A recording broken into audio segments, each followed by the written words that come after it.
ರೇಣುಕಾಸ್ವಾಮಿ ಕೊಲೆ ಕೇಸ್ಗೆ big twist ಅಂತಾನೆ ಹೇಳಬೇಕು. ನಾವೀಗ ಹೇಳ್ತಾ ಇರೋ ಸುದ್ದಿ, ಕೊಲೆ ಕೇಸ್ನಲ್ಲಿ ಬೇರೆಯದ್ದೇ ಕಥೆ ಇದೆಯಾ? ಹಾಗಾದ್ರೆ ಅನುಮಾನವನ್ನ ಹುಟ್ಟು ಹಾಕಿದೆ ಕೈ ಶಾಸಕನ ಮಾತು.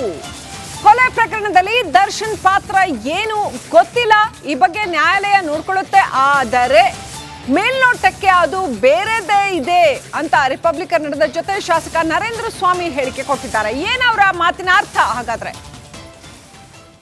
ಇದು ನ್ಯಾಯಾಲಯದ ವಿಚಾರ ಆಗಿರೋದ್ರಿಂದ ನನಗೆ ಎಷ್ಟೋ ಗೊತ್ತಿಲ್ಲ. ದರ್ಶನ್ ಅತ್ಯುತ್ತಮ ನಟ ಮತ್ತು ನಮಗೆಲ್ಲರೂ ಆತ್ಮೀಯರಾಗಿದ್ದು, ಅವರ ಈ ಪ್ರಕರಣದಲ್ಲಿ ಅವ್ರ ಪಾತ್ರ ಏನಿದೆ ಇಲ್ಲ ಅನ್ನೋದನ್ನ ನ್ಯಾಯಾಲಯ ನೋಡುತ್ತೆ. ಅಂದರೆ ಮೇಲ್ನೋಟಕ್ಕೆ ಅದು ಬೇರೆ ರೀತಿ ಇದೆ, ಮುಂದೆ ಸತ್ಯ ಆಚೆ ಬರ್ತದೆ ಅನ್ನೋದನ್ನು ಮಾಸ್ಟರ್ ಅಷ್ಟೇ ಹೇಳಿ.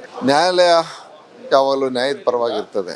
ಹಾಗಾಗಿ ನ್ಯಾಯಮೂರ್ತಿಗಳ ತೀರ್ಮಾನವನ್ನು ಎಲ್ಲರೂ ಗೌರವಿಸ್ಬೇಕಾಗುತ್ತೆ. ರೇಣುಕಾಸ್ವಾಮಿ ಕೊಲೆ ಕೇಸ್ಗೆ ಬಿಗ್ ಟ್ವಿಸ್ಟ್ ಅಂತಾನೆ ಹೇಳಬೇಕು. ನಾವೀಗ ಹೇಳ್ತಾ ಇರೋ ಸುದ್ದಿ, ಕೊಲೆ ಕೇಸ್ನಲ್ಲಿ ಬೇರೆಯದ್ದೇ ಕಥೆ ಇದೆಯಾ? ಹಾಗಾದ್ರೆ ಅನುಮಾನವನ್ನ ಹುಟ್ಟು ಹಾಕಿದೆ ಕೈ ಶಾಸಕನ ಮಾತು. ಕೊಲೆ ಪ್ರಕರಣದಲ್ಲಿ ದರ್ಶನ್ ಪಾತ್ರ ಏನು ಗೊತ್ತಿಲ್ಲ, ಈ ಬಗ್ಗೆ ನ್ಯಾಯಾಲಯ ನೋಡ್ಕೊಳ್ಳುತ್ತೆ. ಆದರೆ ಮೇಲ್ನೋಟಕ್ಕೆ ಅದು ಬೇರೆದೇ ಇದೆ ಅಂತ ರಿಪಬ್ಲಿಕನ್ ನಡೆದ ಜೊತೆ ಶಾಸಕ ನರೇಂದ್ರ ಸ್ವಾಮಿ ಹೇಳಿಕೆ ಕೊಟ್ಟಿದ್ದಾರೆ. ಏನವರ ಮಾತಿನ ಅರ್ಥ? ಹಾಗಾದ್ರೆ ಇದು ನ್ಯಾಯಾಲಯದ ವಿಚಾರ ಆಗಿರೋದ್ರಿಂದ ನನಗೆ ಎಷ್ಟೋ ಗೊತ್ತಿಲ್ಲ. ದರ್ಶನ್ ಅತ್ಯುತ್ತಮ ನಟ ಮತ್ತು ನಮಗೆಲ್ಲರೂ ಆತ್ಮೀಯರಾಗಿದ್ದು, ಅವರ ಈ ಪ್ರಕರಣದಲ್ಲಿ ಅವ್ರ ಪಾತ್ರ ಏನಿದೆ ಇಲ್ಲ ಅನ್ನೋದನ್ನ ನ್ಯಾಯಾಲಯ ನೋಡುತ್ತೆ. ಅಂದರೆ ಮೇಲ್ನೋಟಕ್ಕೆ ಅದು ಬೇರೆ ರೀತಿ ಇದೆ, ಮುಂದೆ ಸತ್ಯ ಆಚೆ ಬರ್ತದೆ ಅನ್ನೋದನ್ನು ಮಾಸ್ಟರ್ ಅಷ್ಟೇ ಹೇಳಿ. ನ್ಯಾಯಾಲಯ ಯಾವಾಗಲೂ ನ್ಯಾಯದ ಪರವಾಗಿರ್ತದೆ. ಹಾಗಾಗಿ ನ್ಯಾಯಮೂರ್ತಿಗಳ ತೀರ್ಮಾನವನ್ನು ಎಲ್ಲರೂ ಗೌರವಿಸ್ಬೇಕಾಗುತ್ತೆ. ರೇಣುಕಾಸ್ವಾಮಿ ಕೊಲೆ ಕೇಸ್ಗೆ ಬಿಗ್ ಟ್ವಿಸ್ಟ್ ಅಂತಾನೆ ಹೇಳಬೇಕು. ನಾವೀಗ ಹೇಳ್ತಾ ಇರೋ ಸುದ್ದಿ, ಕೊಲೆ ಕೇಸ್ನಲ್ಲಿ ಬೇರೆಯದ್ದೇ ಕಥೆ ಇದೆಯಾ? ಹಾಗಾದ್ರೆ ಅನುಮಾನವನ್ನ ಹುಟ್ಟು ಹಾಕಿದೆ ಕೈ ಶಾಸಕನ ಮಾತು. ಕೊಲೆ ಪ್ರಕರಣದಲ್ಲಿ ದರ್ಶನ್ ಪಾತ್ರ ಏನು ಗೊತ್ತಿಲ್ಲ, ಈ ಬಗ್ಗೆ ನ್ಯಾಯಾಲಯ ನೋಡ್ಕೊಳ್ಳುತ್ತೆ. ಆದರೆ ಮೇಲ್ನೋಟಕ್ಕೆ ಅದು ಬೇರೆದೇ ಇದೆ ಅಂತ ರಿಪಬ್ಲಿಕನ್ ನಡೆದ ಜೊತೆ ಶಾಸಕ ನರೇಂದ್ರ ಸ್ವಾಮಿ ಹೇಳಿಕೆ ಕೊಟ್ಟಿದ್ದಾರೆ. ಏನವರ ಮಾತಿನ ಅರ್ಥ? ಹಾಗಾದ್ರೆ ಇದು ನ್ಯಾಯಾಲಯದ ವಿಚಾರ ಆಗಿರೋದ್ರಿಂದ ನನಗೆ ಎಷ್ಟೋ ಗೊತ್ತಿಲ್ಲ. ದರ್ಶನ್ ಅತ್ಯುತ್ತಮ ನಟ ಮತ್ತು ನಮಗೆಲ್ಲರೂ ಆತ್ಮೀಯರಾಗಿದ್ದು, ಅವರ ಈ ಪ್ರಕರಣದಲ್ಲಿ ಅವ್ರ ಪಾತ್ರ ಏನಿದೆ ಇಲ್ಲ ಅನ್ನೋದನ್ನ ನ್ಯಾಯಾಲಯ ನೋಡುತ್ತೆ. ಅಂದರೆ ಮೇಲ್ನೋಟಕ್ಕೆ ಅದು ಬೇರೆ ರೀತಿ ಇದೆ, ಮುಂದೆ ಸತ್ಯ ಆಚೆ ಬರ್ತದೆ ಅನ್ನೋದನ್ನು ಮಾಸ್ಟರ್ ಅಷ್ಟೇ ಹೇಳಿ. ನ್ಯಾಯಾಲಯ ಯಾವಾಗಲೂ ನ್ಯಾಯದ ಪರವಾಗಿರ್ತದೆ. ಹಾಗಾಗಿ ನ್ಯಾಯಮೂರ್ತಿಗಳ ತೀರ್ಮಾನವನ್ನು ಎಲ್ಲರೂ ಗೌರವಿಸ್ಬೇಕಾಗುತ್ತೆ. ರೇಣುಕಾಸ್ವಾಮಿ ಕೊಲೆ ಕೇಸ್ಗೆ ಬಿಗ್ ಟ್ವಿಸ್ಟ್ ಅಂತಾನೆ ಹೇಳಬೇಕು. ನಾವೀಗ ಹೇಳ್ತಾ ಇರೋ ಸುದ್ದಿ, ಕೊಲೆ ಕೇಸ್ನಲ್ಲಿ ಬೇರೆಯದ್ದೇ ಕಥೆ ಇದೆಯಾ? ಹಾಗಾದ್ರೆ ಅನುಮಾನವನ್ನ ಹುಟ್ಟು ಹಾಕಿದೆ ಕೈ ಶಾಸಕನ ಮಾತು. ಕೊಲೆ ಪ್ರಕರಣದಲ್ಲಿ ದರ್ಶನ್ ಪಾತ್ರ ಏನು ಗೊತ್ತಿಲ್ಲ, ಈ ಬಗ್ಗೆ ನ್ಯಾಯಾಲಯ ನೋಡ್ಕೊಳ್ಳುತ್ತೆ. ಆದರೆ ಮೇಲ್ನೋಟಕ್ಕೆ ಅದು ಬೇರೆದೇ ಇದೆ ಅಂತ ರಿಪಬ್ಲಿಕನ್ ನಡೆದ ಜೊತೆ ಶಾಸಕ ನರೇಂದ್ರ ಸ್ವಾಮಿ ಹೇಳಿಕೆ ಕೊಟ್ಟಿದ್ದಾರೆ. ಏನವರ ಮಾತಿನ ಅರ್ಥ? ಹಾಗಾದ್ರೆ ಇದು ನ್ಯಾಯಾಲಯದ ವಿಚಾರ ಆಗಿರೋದ್ರಿಂದ ನನಗೆ ಎಷ್ಟೋ ಗೊತ್ತಿಲ್ಲ. ದರ್ಶನ್ ಅತ್ಯುತ್ತಮ ನಟ ಮತ್ತು ನಮಗೆಲ್ಲರೂ ಆತ್ಮೀಯರಾಗಿದ್ದು, ಅವರ ಈ ಪ್ರಕರಣದಲ್ಲಿ ಅವ್ರ ಪಾತ್ರ ಏನಿದೆ ಇಲ್ಲ ಅನ್ನೋದನ್ನ ನ್ಯಾಯಾಲಯ ನೋಡುತ್ತೆ. ಅಂದರೆ ಮೇಲ್ನೋಟಕ್ಕೆ ಅದು ಬೇರೆ ರೀತಿ ಇದೆ, ಮುಂದೆ ಸತ್ಯ ಆಚೆ ಬರ್ತದೆ ಅನ್ನೋದನ್ನು ಮಾಸ್ಟರ್ ಅಷ್ಟೇ ಹೇಳಿ. ನ್ಯಾಯಾಲಯ ಯಾವಾಗಲೂ ನ್ಯಾಯದ ಪರವಾಗಿರ್ತದೆ. ಹಾಗಾಗಿ ನ್ಯಾಯಮೂರ್ತಿಗಳ ತೀರ್ಮಾನವನ್ನು ಎಲ್ಲರೂ ಗೌರವಿಸ್ಬೇಕಾಗುತ್ತೆ. ರೇಣುಕಾಸ್ವಾಮಿ ಕೊಲೆ ಕೇಸ್ಗೆ ಬಿಗ್ ಟ್ವಿಸ್ಟ್ ಅಂತಾನೆ ಹೇಳಬೇಕು. ನಾವೀಗ ಹೇಳ್ತಾ ಇರೋ ಸುದ್ದಿ, ಕೊಲೆ ಕೇಸ್ನಲ್ಲಿ ಬೇರೆಯದ್ದೇ ಕಥೆ ಇದೆಯಾ? ಹಾಗಾದ್ರೆ ಅನುಮಾನವನ್ನ ಹುಟ್ಟು ಹಾಕಿದೆ ಕೈ ಶಾಸಕನ ಮಾತು. ಕೊಲೆ ಪ್ರಕರಣದಲ್ಲಿ ದರ್ಶನ್ ಪಾತ್ರ ಏನು ಗೊತ್ತಿಲ್ಲ, ಈ ಬಗ್ಗೆ ನ್ಯಾಯಾಲಯ ನೋಡ್ಕೊಳ್ಳುತ್ತೆ. ಆದರೆ ಮೇಲ್ನೋಟಕ್ಕೆ ಅದು ಬೇರೆದೇ ಇದೆ ಅಂತ ರಿಪಬ್ಲಿಕನ್ ನಡೆದ ಜೊತೆ ಶಾಸಕ ನರೇಂದ್ರ ಸ್ವಾಮಿ ಹೇಳಿಕೆ ಕೊಟ್ಟಿದ್ದಾರೆ. ಏನವರ ಮಾತಿನ ಅರ್ಥ? ಹಾಗಾದ್ರೆ ಇದು ನ್ಯಾಯಾಲಯದ ವಿಚಾರ ಆಗಿರೋದ್ರಿಂದ ನನಗೆ ಎಷ್ಟೋ ಗೊತ್ತಿಲ್ಲ. ದರ್ಶನ್ ಅತ್ಯುತ್ತಮ ನಟ ಮತ್ತು ನಮಗೆಲ್ಲರೂ ಆತ್ಮೀಯರಾಗಿದ್ದು, ಅವರ ಈ ಪ್ರಕರಣದಲ್ಲಿ ಅವ್ರ ಪಾತ್ರ ಏನಿದೆ ಇಲ್ಲ ಅನ್ನೋದನ್ನ ನ್ಯಾಯಾಲಯ ನೋಡುತ್ತೆ. ಅಂದರೆ ಮೇಲ್ನೋಟಕ್ಕೆ ಅದು ಬೇರೆ ರೀತಿ ಇದೆ, ಮುಂದೆ ಸತ್ಯ ಆಚೆ ಬರ್ತದೆ ಅನ್ನೋದನ್ನು ಮಾಸ್ಟರ್ ಅಷ್ಟೇ ಹೇಳಿ. ನ್ಯಾಯಾಲಯ ಯಾವಾಗಲೂ ನ್ಯಾಯದ ಪರವಾಗಿರ್ತದೆ. ಹಾಗಾಗಿ ನ್ಯಾಯಮೂರ್ತಿಗಳ ತೀರ್ಮಾನವನ್ನು ಎಲ್ಲರೂ ಗೌರವಿಸ್ಬೇಕಾಗುತ್ತೆ. ಅದು ಸೆಪ್ಟೆಂಬರ್ 21ನೇ ತಾರೀಕು ನಾನು ನುಡಿದಂಥದ್ದು.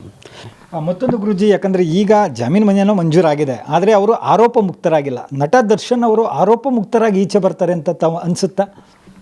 ನಾವು ಸಂವಿಧಾನಕ್ಕೆ, ನ್ಯಾಯಾಂಗಕ್ಕೆ, ಪೊಲೀಸ್ ಇಲಾಖೆಗೆ ಗೌರವವನ್ನು ಕೊಡಬೇಕು. ಅದು ಮುಂದಿನ ದಿವಸಗಳಲ್ಲಿ ಖಂಡಿತವಾಗ್ಲೂ ಒಳ್ಳೆಯದಾಗತ್ತೆ ಎನ್ನುವಂಥ ಒಂದು ಭಗವಂತನ ಒಂದು ಅನುಗ್ರಹ ಇದೆ. ಹಾಗಾಗಿ ಖಂಡಿತವಾಗ್ಲೂ ಅವ್ರು ಮುಂದಿನ ದಿವಸಗಳಲ್ಲಿ ಒಳ್ಳೆಯದಾಗುತ್ತೆ. ಅಂದರೆ ಹೇಗೆ ಹೇಳ್ತೀರಾ ಗುರೂಜಿ ಅಂತಂದರೆ ಅವರಿಗೆ ಮುಂದಿನ ದಿನಗಳಲ್ಲಿ ಭವಿಷ್ಯ ಇದೆ ಅಂತನ್ನೋದಂದರೆ ಸಿನಿಮಾ ರಂಗದಲ್ಲಿ ಒಂದು ಕಡೆ, ಮತ್ತೊಂದು ಕಡೆ ಮತ್ತೊಂದು ವಿಚಾರವನ್ನು ಕೂಡ ತಾವು ಪ್ರಸ್ತಾಪ ಮಾಡಿದ್ರಿ, ರಾಜಕೀಯದಲ್ಲೂ ಕೂಡ ಅವರು ಮುನ್ನೆಲೆಗೆ ಬರ್ತಾರೆ ಅಂತನ್ನುವಂಥ ವಿಚಾರ, ಅದರ ಬಗ್ಗೆ ಮಾತನಾಡೋದಾದರೆ ಗುರೂಜಿ?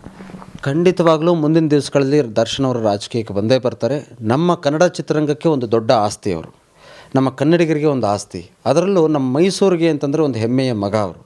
ಹಾಗಾಗಿ ಖಂಡಿತವಾಗ್ಲೂ ಚಿತ್ರರಂಗದಲ್ಲೂ ಕೂಡ ಉತ್ತಮ ಭವಿಷ್ಯ ಇದೆ. ಮುಂದಿನ ದಿವಸಗಳಲ್ಲಿ ನಮ್ಮ ಕನ್ನಡ ಚಿತ್ರರಂಗವನ್ನು ಎತ್ತುವಂಥ ಒಂದು ಕೆಲಸವನ್ನು ಆಗುತ್ತೆ. ಅದರ ಜೊತೆಗೆ ಕೆಲವು ವರ್ಷಗಳು ಕಳಿಬೇಕು. ಕೆಲವು ವರ್ಷಗಳು ಕಳೆದಾಗ ಅವರು ರಾಜಕೀಯಕ್ಕೆ ಖಂಡಿತವಾಗ್ಲೂ ಬರ್ತಾರೆ. ಇದಿಷ್ಟು ಅರ್ಜುನ್ ಗುರೂಜಿಯವರ ಮಾತಾಗಿರುವಂಥದ್ದು. ದರ್ಶನ್ ಅವರಿಗೆ 2025 ನಂತರ ನಿಜಕ್ಕೂ ಕೂಡ ಒಳ್ಳೆಯ ದಿನಗಳು ಬಂದೇ ಬರುತ್ತೆ. ಅವರು ರಾಜಕೀಯಕ್ಕೂ ಬರ್ತಾರೆ, ಅವರ ಸಿನಿಮಾ ರಂಗದಲ್ಲೂ ಕೂಡ ಉತ್ತಮ ರೀತಿಯಲ್ಲಿ ಮುನ್ನಡೆತಾರೆ ಅಂತನ್ನುವಂಥ ಮಾತುಗಳನ್ನು ಕೂಡ ಹೇಳಿರುವಂಥದ್ದು.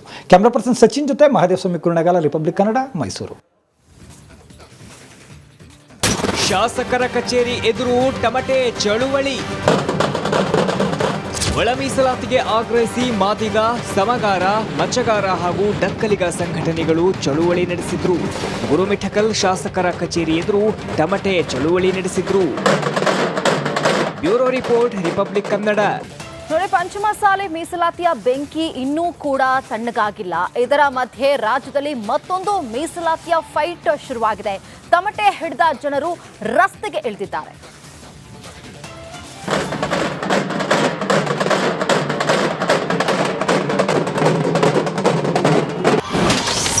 ಒಳ ಮೀಸಲಾತಿ ಜಾರಿಗೆ ಪಟ್ಟು.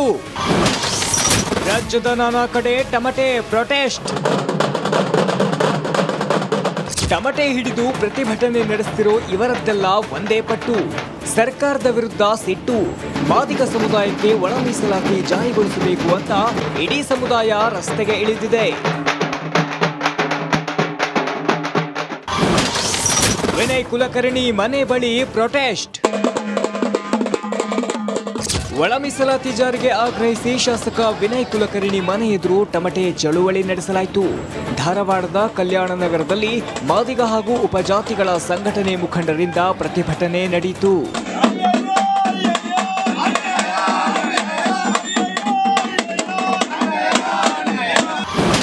ರವಿಯಪ್ಪ ಮನೆ ಎದುರು ಟಮಟೆ ವಾದ್ಯ. ವಿಜಯನಗರ ಜಿಲ್ಲೆ ಹೊಸಪೇಟೆಯಲ್ಲೂ ಟಮಟೆ ಪ್ರೊಟೆಸ್ಟ್ ನಡೆಯಿತು. ಅಂಬೇಡ್ಕರ್ ವೃತ್ತದಿಂದ ಶಾಸಕ ಗವಿಯಪ್ಪ ಮನೆಯವರೆಗೆ ಟಮಟೆ ವಾದ್ಯ ಬಾರಿಸುತ್ತಾ ಪ್ರತಿಭಟನಾ ಮೆರವಣಿಗೆ ನಡೆಸಿದ್ರು. ಶಾಸಕರ ಕಚೇರಿ ಎದುರು ಟಮಟೆ ಚಳುವಳಿ. ರಾಯಚೂರು ಜಿಲ್ಲೆ ಮಸ್ಕಿ ಪಟ್ಟಣದಲ್ಲೂ ಪ್ರತಿಭಟನೆ ನಡೆಸಲಾಯಿತು. ಕಾಂಗ್ರೆಸ್ನ ಮಸ್ಕಿ ಶಾಸಕ ಬಸವನಗೌಡ ತುರ್ವಿಹಾಳ ಕಚೇರಿ ಎದುರು ಟಮಟೆ ಬಾರಿಸಿದ್ರು.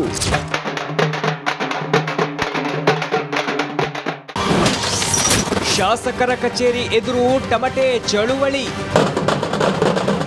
ಒಳ ಮೀಸಲಾತಿಗೆ ಆಗ್ರಹಿಸಿ ಮಾದಿಗ, ಸಮಗಾರ, ಮಚ್ಚಗಾರ ಹಾಗೂ ಡಕ್ಕಲಿಗ ಸಂಘಟನೆಗಳು ಚಳುವಳಿ ನಡೆಸಿದ್ರು.